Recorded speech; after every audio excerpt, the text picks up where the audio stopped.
Seruput kopi dulu, Lur. Kali ini kita bahas kabar panas yang bisa ngubah peta kekuatan udara Asia, terutama buat Indonesia. Jadi gini, Prabowo Subianto dijadwalkan ketemu langsung dengan Presiden Korea Selatan, Lee Jae-myung di Seoul. Tapi ini bukan sekadar pertemuan biasa, ini lebih ke arah deal besar industri pertahanan, khususnya proyek jet-jet tempur masa depan KF-21 Boramai. Nah, disinilah mulai menarik. Indonesia sebenarnya bukan pemain baru di proyek ini. Dari awal, Indonesia sudah ikut dalam bangan KF-21 bareng Korea Aerospace Industries. Tapi selama ini sempat ada drama, mulai dari masalah pembayaran, sampai komitmen proyek sempat bikin hubungan agak renggang. Sekarang, lewat pertemuan ini, sinyalnya jelas. Proyek ini mau di-restart dengan lebih serius. Bayangin, Lur, Korea Selatan bahkan siap ekspor sekitar 16 unit KF-21 ke Indonesia. Kalau ini kejadian, ini bukan cuma beli pesawat, tapi masuk ke level aliansi teknologi militer. Kenapa KF-21 ini penting? Karena dia bukan jet biasa. Secara generasi, KF-21 sering disebut sebagai jet tempur generasi 4.5. Artinya dia punya kemampuan stealth terbatas, radar AESA canggih, dan bisa bawa berbagai jenis rudal modern. Kalau dibandingin, dia ada di antara F-16 Fighting Falcon dan F-35 Lightning II. Jadi bukan yang paling siluman, tapi cukup licin, buat ngelabui radar lawan di jarak tertentu. Sekarang kita masuk ke analisis yang lebih dalam. Kalau Indonesia benar ambil KF-21, ada beberapa implikasi besar.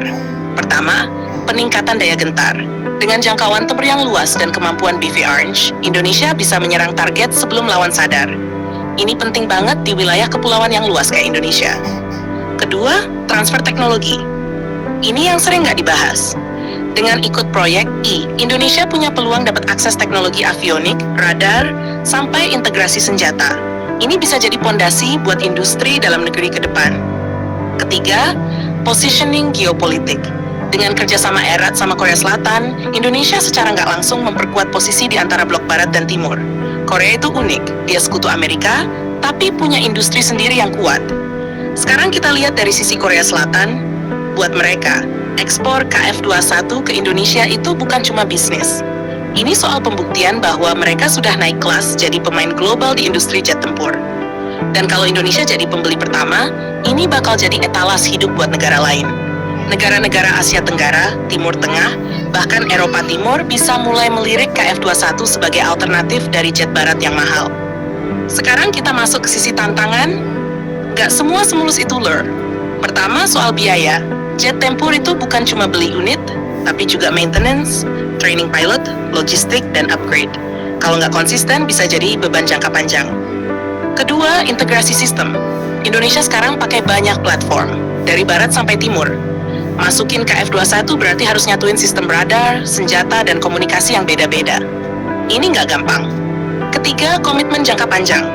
Proyek kayak gini butuh konsistensi puluhan tahun. Kalau di tengah jalan berubah arah, bisa rugi besar. Tapi kalau berhasil, Indonesia bisa naik level.